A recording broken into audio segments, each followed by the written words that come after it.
What's up mga people? Good morning. Pupunta na naman kami ngayon sa basketball court para maglaro, magpapawis. Siyempre, kailangan natin gawin to sa ayaw at sa gusto natin dahil siyempre, alam mo na, nagkakaedad. Dito sa ibang bansa, puro trabaho lang ginagawa namin. So kaya kailangan namin magpapawis kahit minsan talagang nakakatamad tumayo. So ayan, linisan ko muna ng konti itong parking area ko. Putulin muna natin yung mga sobrang damo kasi medyo mahaba na eh.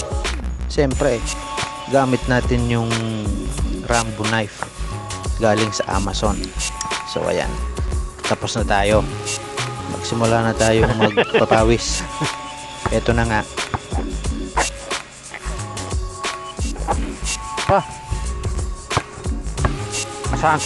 Asahan kita mamaya dyan sa mga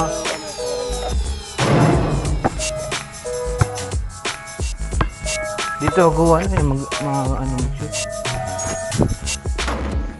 Oh, di ba?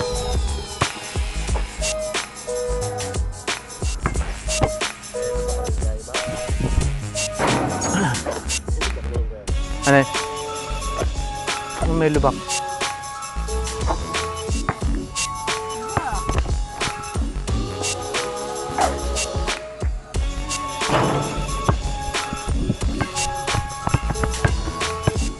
Ano na? Lagi naman eh, sus. Oh, para sa ito ko. Isa pa.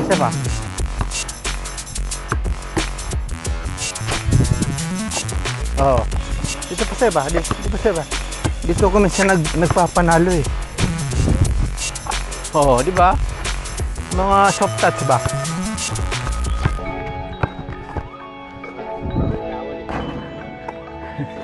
Dito ka lang.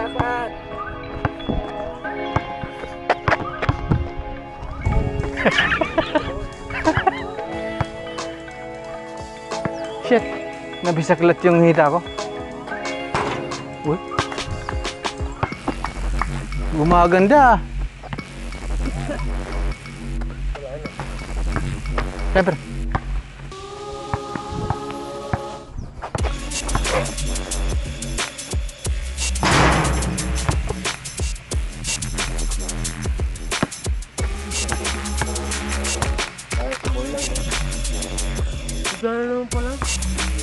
Yan ang double step.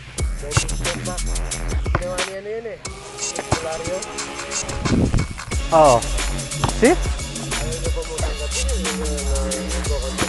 Obvious na pa naman.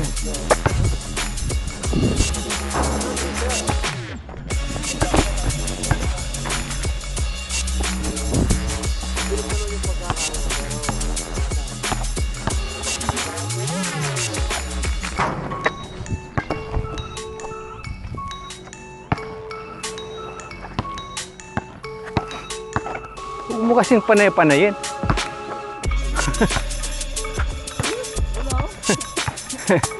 Nuwits ko yung takbo eh.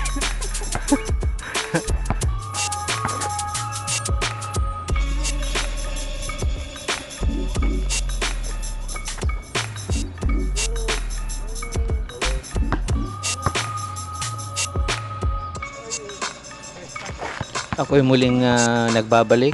Mag-voice over muna tayo ngayon kasi medyo malayo yung camera ko.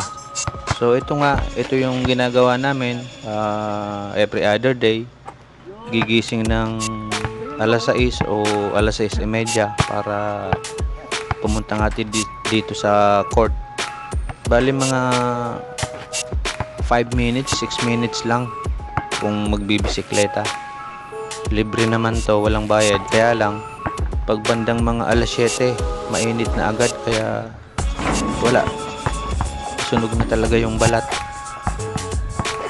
So hinintay pa namin yung kasama namin kasi wala pa. 3 on 3 lang kami kasi kulang na nga, hindi katulad nung mga panahon mga 6 years ago siguro. Napakaraming Filipino dito na pwedeng maglaro ng basketball. Wala, init tayo mamaya. Dati talagang 5 on 5 talaga yung laro namin. So ngayon wala, 2 on 2 or 3 on 3. Ganun lang, magpapawis, katapos magpapawis, mag-almusal ng tinapay, tapos konting pahinga, ligo, tulog uli, or magluto ng pananghalian. So ganun lang ang buhay namin dito. Yeah. Oh?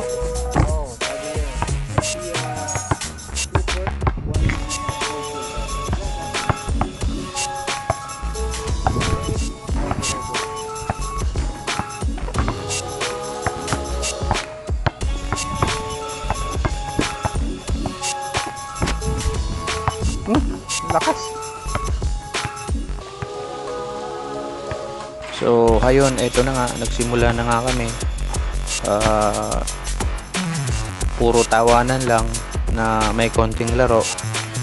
Hindi masyadong seryoso kasi mahirap pag magkaroon ng injury. Kaya tamang ano lang, shoot lang, konting takbo-takbo para lumabas talaga yung pawis, lumabas yung mga kinaing puro karne, lalo na sa trabaho, puro manok.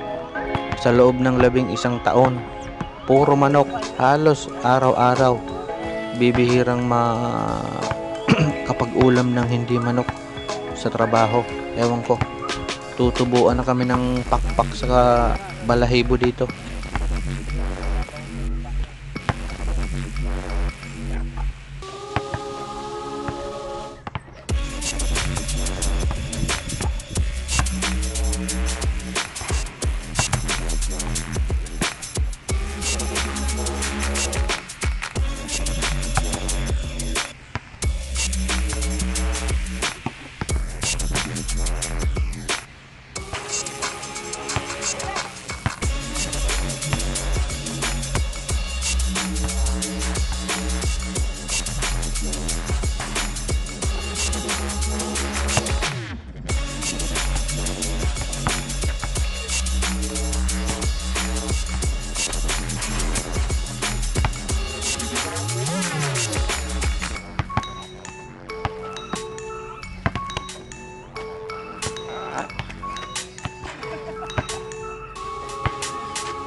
So ito na nga guys, naglalaro na kami. Sa hindi inaasahang pangyayari, na-outbalance yung kasama namin. Ayan o, Venezuelan yan. Kakaumpisa pa lang. Nasugat nga siya sa likod eh, nagkaroon siya ng galos. Pero wala namang masyadong injury. Galos lang. So ayan na, tuloy-tuloy lang kaming maglalaro. Maya-maya, uuwi na kami. Dahil pinagpawisan na kami. Nakatatlong game kami dyan. So next time uli, laro uli. Bye bye.